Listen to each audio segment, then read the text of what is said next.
Patron, take them away.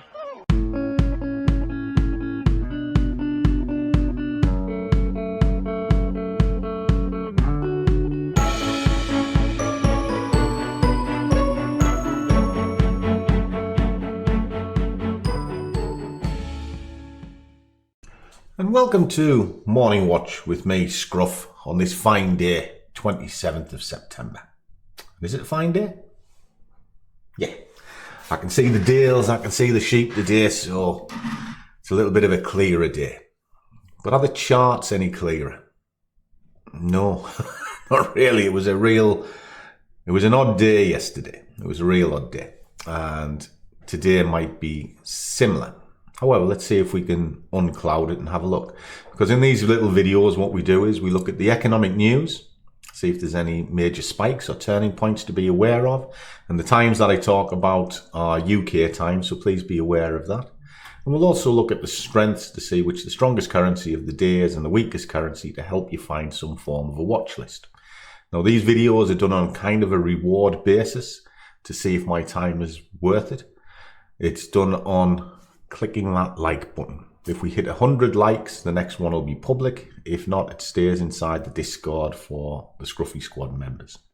So with that said, let's flip on to the economic calendar, see what's going on.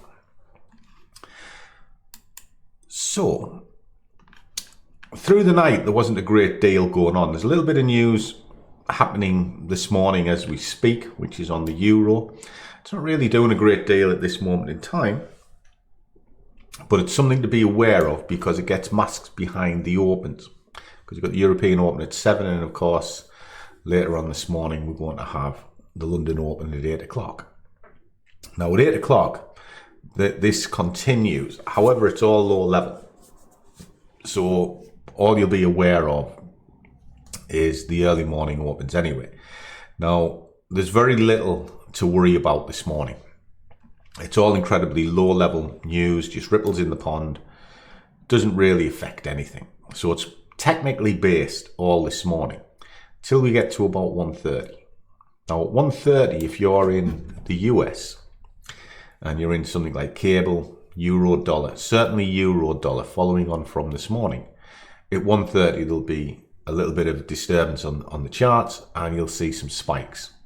Now once that's finished, it kind of calms itself down. But one thing to be aware of if you're an oil trader, there is a lot of oil news this afternoon. And for all its low level, oil is quite a volatile market. It will move this afternoon. So following through with that, comes down. That all ends roughly about 3 to 3:30.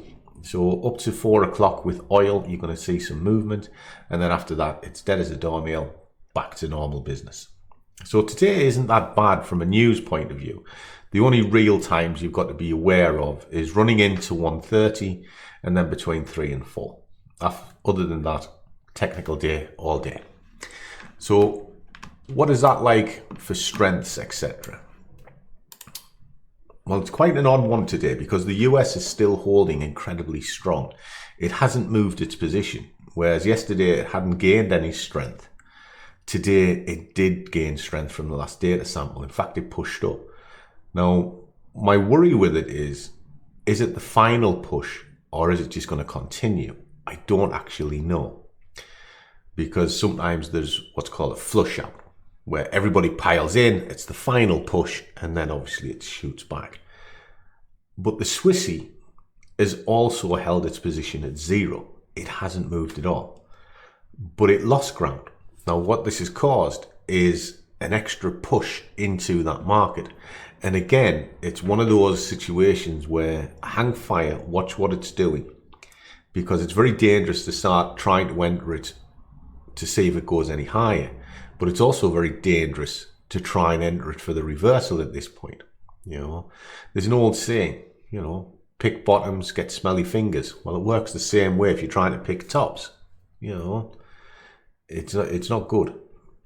So what I have a tendency to do in a situation like this, where I can't read the two markets that it picks out for, or the two currencies rather, I look to see what the majors are up to, and that's up here. And the one it's pulled out is the Aussie US. Okay. Now it says it's good. It says it's swapped, which means it's still moving, but it's starting to change whatever it was up to. And if we look down here, that's strong. The Aussie's weak. The Aussie's losing ground. It gained ground. I'd be looking maybe to push that into the next level.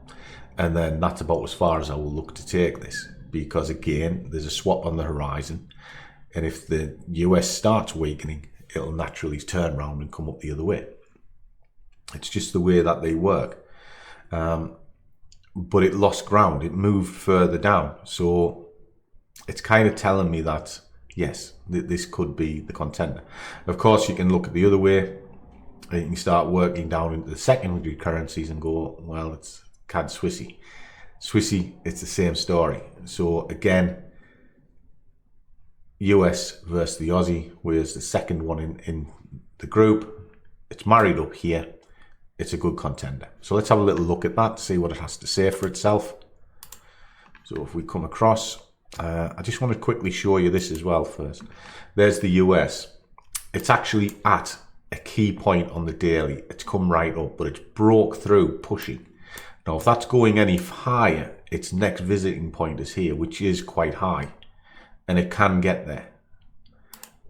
Take it down into, say, a 4-hour situation so you can see it.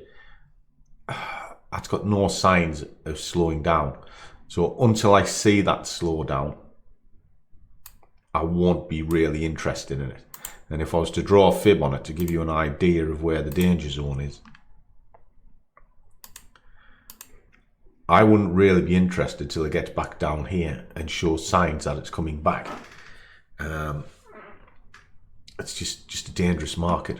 Now, if I was to tighten this into the last relevant fib, which is here, I still wouldn't be interested till it gets down here, because this is kind of what's called a danger zone. Anything can happen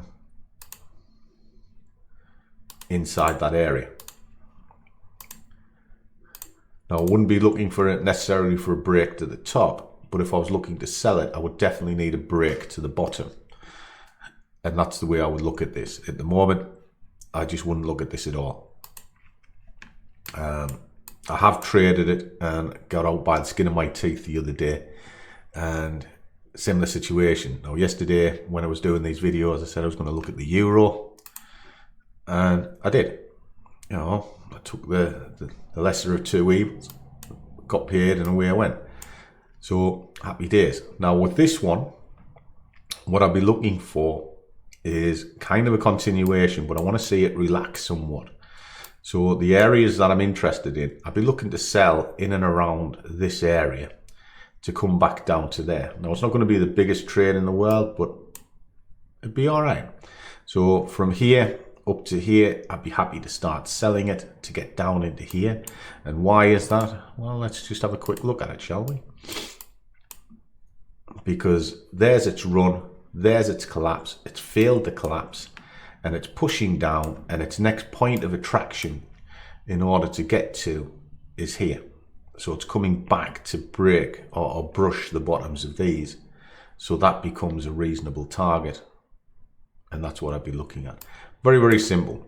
If you want to see how these are fully broken down, do come down into the Scruffy Squad, because I go right through top to bottom, full multi-time frame analysis, and how the trade ideas are made up. So I hope that helps. And as always, guys, trade well, keep your risk managed, but above all, do what you love, and the money will follow. See you all in the next one.